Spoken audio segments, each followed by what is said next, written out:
Welcome po kayo sa aking YouTube channel, DJ Rejoy03 Villagracia. Pa-subscribe naman po ng YouTube channel ko. Papindot na rin ang notification bell, para palagi po kayong update sa mga gagawin ko pang video na kagaya nito.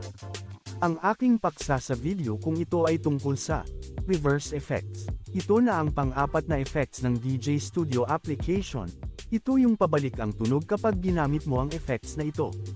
Magbibigay ako ng isang halimbawa. Noong panahon ng 90s, nauso yung cassette tape na binubuksan para baliktarin ang nasa loob nito. Ang resulta, pabalik ang tunog nito kapag inyong pinakinggan. Sa ating mga batang 90s alam natin yan.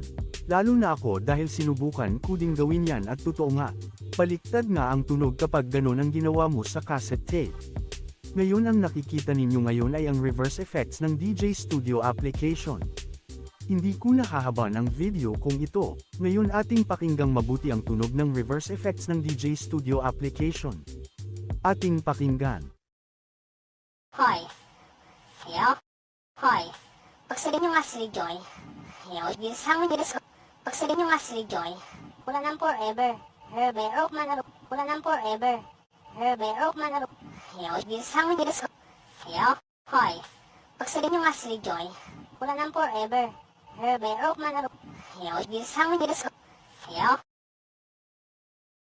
Kung ating pinakinggan ng mabuti kung ano ang tunog ng reverse effects ng DJ Studio application, ating mauunawaan na ganito pala ang tunog ng reverse. Ngayon ikaw na ang bahala kung paano mo yan gagamitin at papagandahin at gagawan ng tamang tempo. Lalo na kapag ikaw ay nagre-remix na ng live.